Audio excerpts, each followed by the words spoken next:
मैं राजेश बिलगैया, प्रवक्ता जीव विज्ञान, विपिन बिहारी इंटर कॉलेज। बच्चों, आज मैं आपको जीव विज्ञान विषय के बारे में कुछ बेसिक जानकारी दूंगा। उसको अच्छी तरह सुनिए और देखिए। जीव विज्ञान वो विषय जिसमें हम जीवित लोगों का अध्ययन करते हैं और प्रश्न उठता है कि जीवित कौन है, जीवित कौन है या सजीव और निर्जीव में क्या अंतर है। तो सबसे पहले जीव विज्ञान के बारे में आपको बताऊं मैं। इस विषय को, ये जो नाम है, ये नाम इसे लेमार्क और ट्रेविरेनस, दो वैज्ञानिक हैं, लेमार्क और ट्रेविरेनस ने दिया, जबकि इस विषय के जनक अरिस्टोटल को कहा जाता है। इस विषय के जो जनक हैं अरिस्टोटल को कहा जाता है जीव विज्ञान का। तो सबसे पहले प्रश्न उठता है कि जीवन के लक्षण क्या हैं, हम किसे जीवित कहें। तो दोस्तों, सबसे पहले अपन इसी विषय पर चर्चा करेंगे। तो सजीव और निर्जीव, सजीवों के जो सबसे भौतिक या बेसिक लक्षण कहे जाएंगे, जैसे कि सबसे पहला ग्रोथ, यानी कि वृद्धि। जो भी सजीव हैं उनमें वृद्धि जरूर देखी जाएगी, लेकिन ये जो ग्रोथ है या वृद्धि है, हम इसे सजीवों का बहुत मूल आधार नहीं मान सकते, क्योंकि जो वृद्धि है ये निर्जीवों में भी देखने को मिलती है। जो वृद्धि है ये निर्जीवों में भी देखने को मिलती है, लेकिन अंतर है। जो सजीव हैं उनमें जो वृद्धि है सदैव आंतरिक होगी, इंट्रिंसिक, अंदर से, जबकि जो निर्जीव है वृद्धि उनमें भी होती है, किंतु उनमें जो वृद्धि होती है वो बाह्य होती है, बाहर से। जैसे कि आपने क्रिस्टल देखा होगा, जैसे आइस माउंटेन है, जैसे कि सैंड ड्यून्स है, इनकी भी वृद्धि होती है, लेकिन इनमें जो वृद्धि होती है वो केवल बाहर से लेयर्स के जमाव होने से होती है, जबकि जो सजीव है, सजीव की वृद्धि सदैव आंतरिक रूप से होगी। इसीलिए हम वृद्धि को जीवन का एक विशेष फीचर नहीं मान सकते। इसके अलावा अगर जीवन की बात करें तो सजीवों में पौधे भी आते हैं और जंतु भी आते हैं। क्या उनकी भी वृद्धि में अंतर है? हां, बिल्कुल है।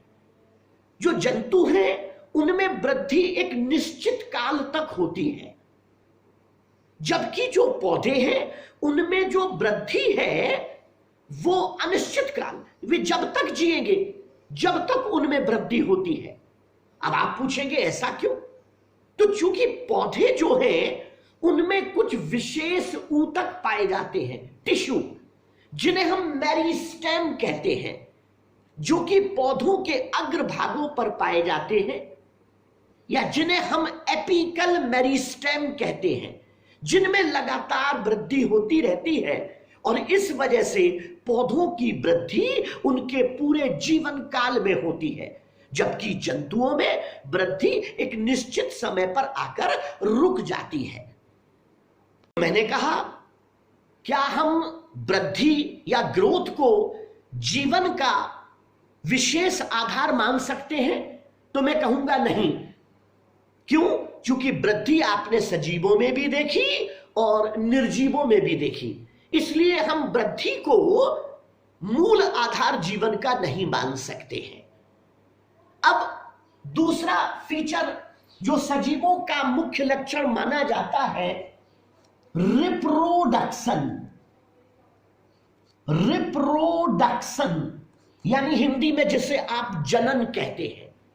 प्रत्येक जो जीव है वो अपने समान संतति उत्पन्न करने की कोशिश करता है ताकि उसकी कंटिन्यूटी बनी रहे, जिसे हम जनन कहते हैं। अब जनन दो प्रकार का, अलैंगिक जनन, लैंगिक जनन। अलैंगिक जनन और लैंगिक जनन। जो अलैंगिक जनन है उसमें एक ही पेरेंट वही माता का रोल प्ले करता है और वही पिता का, यानी कि यूनि पेरेंटल है। जो अलैंगिक जनन है वो यूनि पेरेंटल है और उससे उत्पन्न होने वाली जो संतति है या बच्चे हैं हम उन्हें क्लोन कहते हैं।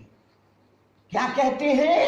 हम उन्हें क्लोन कहते हैं, जो बाहर से और अंदर से माने मॉर्फोलॉजिकली और जेनेटिकली माने पूर्ण रूप से अपने पेरेंट या अपने जनक के समान होते हैं। उनमें किसी प्रकार की कोई विभिन्नताएं नहीं होती हैं, हम इन्हें क्लोन कहते हैं। जबकि दूसरा जनन जिसे आप लैंगिक जनन कहते हैं, लैंगिक जनन ये बाई पेरेंटल है। कैसा है? By parental. इसमें एक जनक नर होगा और दूसरा मादा। क्या होगा? एक नर, यानी कि बाई पेरेंटल। और इस जनन से जो उत्पन्न संतति होंगी उनमें कुछ ना कुछ विभिन्नताएं जरूर होंगी, उनमें कुछ ना कुछ विभिन्नताएं जरूर होंगी। अब आप कहेंगे इन विभिन्नताओं का कारण क्या है? तो इन विभिन्नताओं का कारण यह है चूंकि जो लैंगिक जनन है, लैंगिक जनन है उसमें युग्मक यानी कि गैमीट्स बनते हैं। गैमीट्स, नर स्पर्म बनाता है और मादा अंडे बनाती है, ओवा बनाती है। और युग्मक बनाने के लिए अर्धसूत्री विभाजन आवश्यक है। क्या आवश्यक है? अर्धसूत्री विभाजन, या जिसे आप मियोसिस कहते हैं। और जब मियोसिस होता है या अर्धसूत्री विभाजन तो विभिन्नताएं निश्चित आती है और ये विभिन्नताएं ही जैव विकास का मूल है। अगर ये विभिन्नताएं ना हो तो इतनी डाइवर्सिटी ना होती, इतनी नई जातियां ना बनती। इसीलिए लैंगिक जनन को अलैंगिक जनन से श्रेष्ठ माना जाता है। अब प्रश्न उठता है, क्या हम जनन को जीवन का मूल आधार मान लें? तो ऐसा भी नहीं है, ऐसा भी नहीं है। क्यों? कई ऐसे जीव हैं जो पूरे जीवन काल जनन ही नहीं करते। अब आप कहेंगे ऐसा जीव कौन है? तो ऐसा जीव में सबसे बढ़िया आपने देखा होगा म्यूल, या जिसे आप खच्चर कहते हैं, जो अपने जीवन में कभी जनन नहीं करता। या फिर एक और मैं उदाहरण दूं, वर्कर बीज, जो मधुमक्खी हैं उनमें जो श्रमिक मक्खियां हैं वे वर्कर बीज, वे अपने जीवन काल कभी जनन नहीं करती। तो यानी हम ये कह सकते हैं कि जनन भी जीवन का मूल आधार नहीं है। और एक और बात आपको बताऊं, कई ऐसे सूक्ष्म जीवी हैं या एक कोशिकीय जीव हैं जहां आप वृद्धि और जनन में अंतर नहीं कर सकते। क्यों? वृद्धि का मतलब है अपनी संख्या भी बढ़ाना, अपना आयतन बढ़ाना, और जनन का मतलब है उसका मतलब भी अपनी संख्या बनाना। अब मैं एक कोशिकीय जीव को लूं, जैसे कि एक जीवाणु दो भागों में टूट गया। काहे में टूट गया? दो भागों में टूट गया, दो नए जीवाणु बन गए या दो नए अमीबा बन गए। अब ये जनन है या वृद्धि? तो एक कोशिकीय जीवों के मामले में हम जनन और वृद्धि में अंतर नहीं कर सकते। और या हम ये कहें कि एक कोशिकीय जीव अमर है, उनकी प्राकृतिक मौत नहीं होती। भाई मौत का मतलब क्या? डेड बॉडी मरे।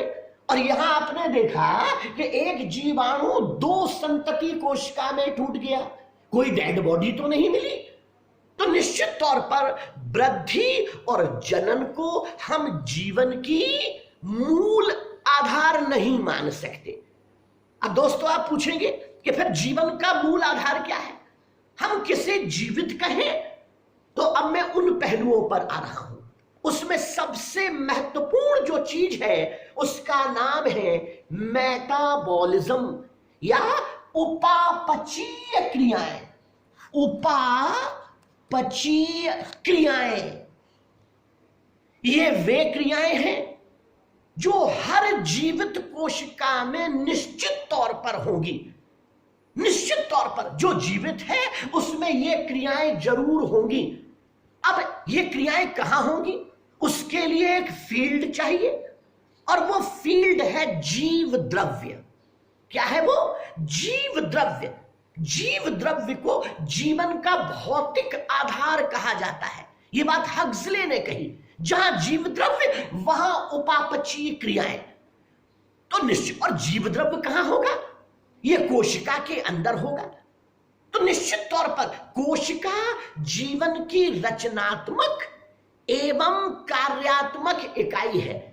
जहां कोशिका है वहां जीवन है, क्योंकि जहां कोशिका है वहां जीव द्रव्य है और जहां जीव द्रव्य है वहां उपापचयी क्रियाएं निश्चित तौर पर है। तो इस तरह से हम क्या कह सकते हैं, निश्चित तौर पर सजीव की सबसे बड़ी पहचान कि वहां कोशिका हो, कोशिका है तो जीव द्रव्य हो और जीव द्रव्य हो तो उपापचयी क्रियाएं हो।